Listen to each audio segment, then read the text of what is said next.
Welcome to qnawire. In this problem, we have block 1 on an inclined plane of angle alpha, and it's tethered to block 2, which is hanging over the edge. If we draw the free body diagram for block 1, we have the tension from rope 2 pulling it up the ramp this way. Our normal force is normal to the ramp surface, so it's this way. The force of friction is opposing the motion, so if block 1 is going up the ramp, then the force of friction is pushing this way. And then we also have our force of gravity downward. Since the angle of our ramp is alpha, we know this angle is alpha. And that means by trigonometry, this must be equal to mg sine alpha. And this side must be equal to mg cosine times cosine of alpha. Now to solve part A, we need to notice that even when block 1 is moving at constant velocity, its acceleration is 0, and so its net force is 0. So we have the sum of the forces is equal to 0. And since it's moving in this direction, we know the sum of the forces in that direction is equal to 0. So what we need to do is decompose all our forces into the ramp direction, which I'll just call the x direction. And then this can be the y direction. And so we need the x components of all our forces. We're going to sum them up and set them equal to 0. That's the condition for a constant velocity block sliding in this direction. So we know that the tension points in the positive direction, but the force of friction points in the negative direction. Also, the contribution from the normal force will point in the negative direction.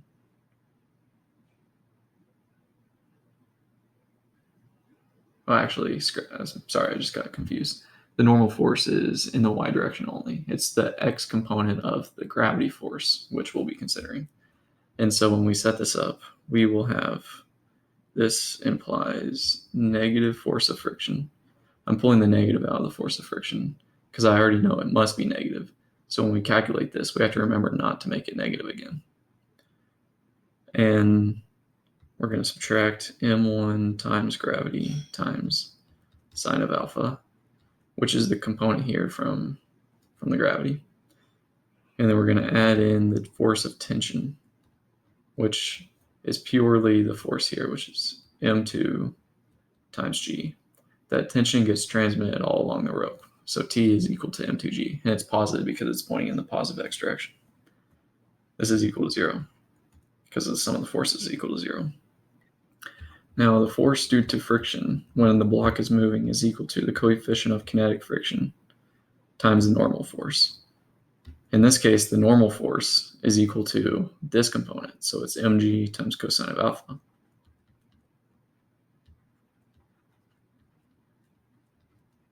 Like that. And then whenever you add this in here and then solve for m2, you get the final result, which is m2 is equal to mu k m1 cosine alpha plus m1 times sine alpha. I also cancel the factor of g because each term shared it. And that's the final answer for part A. For part B, it is very similar, except in this case, the block is moving downward. And so the tension is going to be exactly the same. The contribution from the gravity is going to be exactly the same. The only difference is that the contribution from the friction force is going to be opposite in sign. And so whenever we write this down, we can pretty much borrow this result here, except this term has to change sign because this is the term that came from the coefficient of static friction. Or kinetic friction, rather. Kinetic.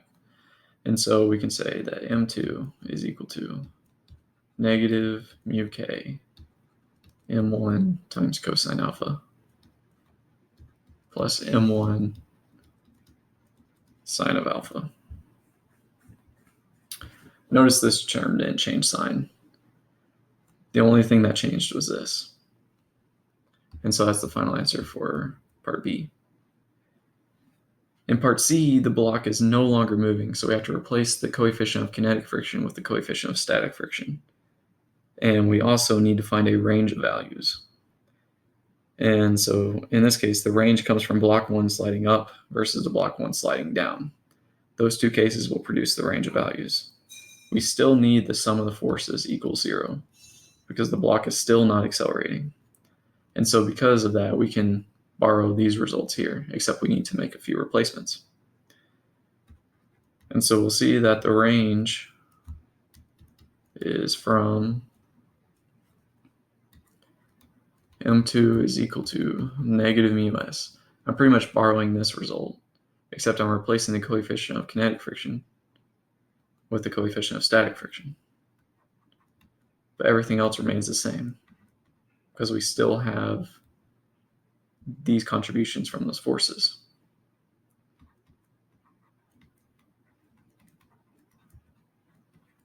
So that's the lower bound for M2. If M2 is less than that, then the coefficient of static friction cannot